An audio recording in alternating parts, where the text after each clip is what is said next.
Well, how are you doing? Okay, this is going to be a, hopefully not that long of a video about the sextant swing and what the point of it is. Okay, as you know, when they're taking an angle between the horizon and the let's say the sun, let's just say, right, what they want to do is they want to bring the sun to meet the horizon, because that's how it works with the index and the horizon mirror. The intention is to bring the sun down to meet the horizon, and that gives them their starting point, right? After whatever corrections, the small corrections they need to do, or calibrations they need to do with the sextant, that's kind of where they go to next, right? What this is this, right? So the whole point of this is they're swinging the sextant, right, till they get to this, right? That's a straight line out, right, with another straight line across the horizon. So at this point, they say mark. Now, if it's a pretty big ship, they're going to have a navigator and an assistant, right? Mark. When they say mark, the assistant registers the time. They already know the star or whatever, the sun or whatever. They already know what they're looking at, so they just need the time at that and the angle at that exact point. But what they have at this point is they have the zenith, right, from the GP point to the celestial body, or the nadir. Well, it's not really a nadir, from the celestial body down to its GP. So this is a straight line straight down, and it's meeting horizontal here. So you have a vertical and horizontal, which means you have two 90-degree angles here and here, right?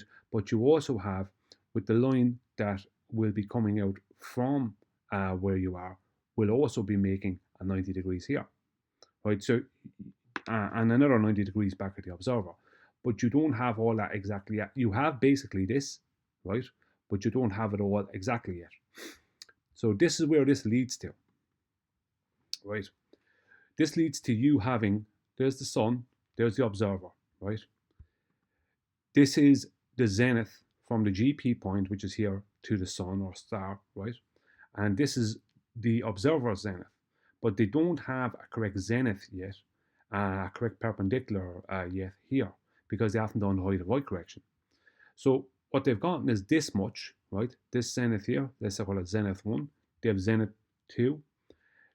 They also have a co-altitude, but they don't have a zenith distance yet, because they have to correct. And even at that, their co-altitude is not going to be correct, because they have to correct for height of void. So once they correct down for height of void, let's say, right? Make that down there. Once they correct down for height of void, they then have a co-altitude, right, which is a minutes of degree reading, that they can convert into nautical miles as a zenith distance between the observer and the GP point underneath the celestial body. So this is the kind of this kind of original, sorry, this position that they get from the sextant swing. This gives them a perpendicular. So the horizon needs to be a horizontal line for this straight line down to be perpendicular with it, right? So this is what they're looking for. And the reason, obviously, as I showed, is because it creates this for them. Once they do the height of void correction, they end up with this. It's like a rectangle or a box, right? That's what they end up with. Now, there's a problem. On the globe, this can't work, right? And this is why. Because when they have, right, let's say, for a start, right, but to do height of void on the globe, you can't, right? If you're going to use the globe surface, it can't be done. Well, you can't get an angle off that surface, and you can't do height of void correction, because you bring down your height of void, and the horizon, which is out here, right, for the person, is lower than the water underneath the boat. So you can't do it, right? So the second problem you have is this line here is a straight down line from the celestial body to the GP point. Now, in reality, the GP point would be here, right?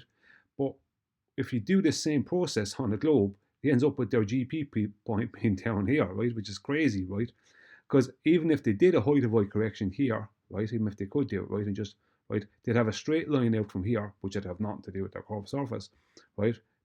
Right, and this arc distance here will be supposed to match the distance between M and L here. It's ridiculous. It can't work, right? Now, what they could try and claim is this line here. I'll just make it a little bit thicker. So bring it up to about 2 or 3, right? Right, because this is what it should be. This is the GP point of, let's say, the sun or star on the globe. It has to be on their surface, and it has to be meeting at their center, at the center of the globe, right? They might try and say, well, that is your straight line, right? Right, and they might try and say, we just bring out a tangent plane. Now, you can't use a tangent plane because the horizon must be in horizontal with the water underneath the boat to do your height of Y correction, right? That is just a requirement, right? It has to be, they have to make a complete horizontal between the observer, GP point, or sorry, horizon, observer, horizon, and then onto the GP point. It has to be one horizontal line. But if you do it, if you try to do it this way on the globe, right, and ignore your actual globe's horizon, right, and remember from my last video and other videos I've made, they have a refracted horizon, so they can't do any of this. But at the moment, we'll just go with their geometric horizon that doesn't exist for this, right? So, but it wouldn't matter even if you have a refracted globe's horizon here, because their refracted horizon is always going to be underneath this horizontal line. So it'll always be lower than the water underneath their boat. So it'll never work. It'll always be a disaster. It'll never going to work. It's impossible, right? So can't do height of Y. But if you brought it down to here and brought a direct straight line out from there, they might try and say, well, the line you're looking at is actually degreed inward, right? But no, because this here is your co-altitude. So that means your zenith distance must match your co-altitude. Now, do you think this curved arc here would match that line there?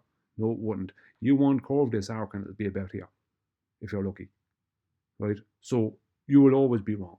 None of this works on a globe. You have to do all the things you have to do correctly for a proper measurement in reality.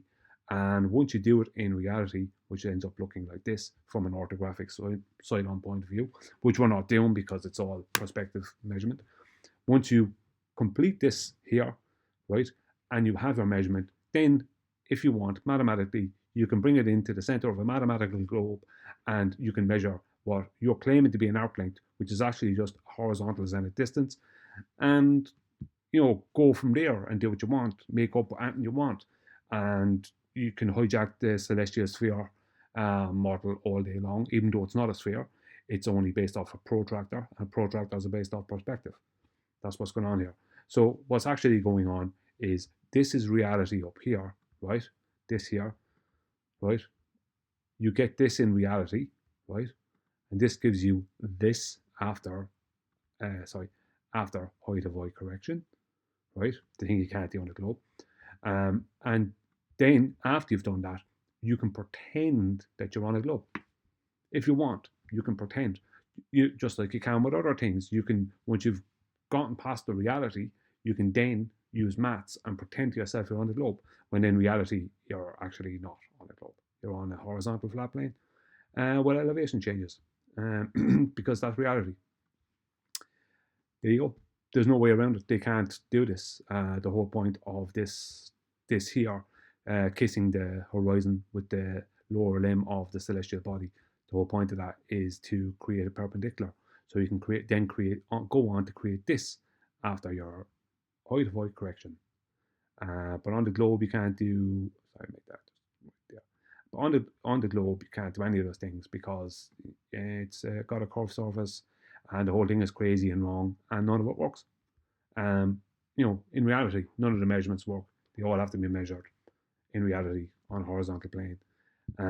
With your another thing, that you get your parallel zeniths. That's another thing. You end up with two parallel zeniths. The zenith of the observer and the zenith from the GP point, the celestial body, are parallel.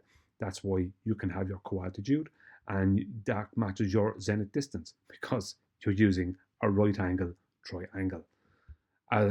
Actually, two of them, one here and one here.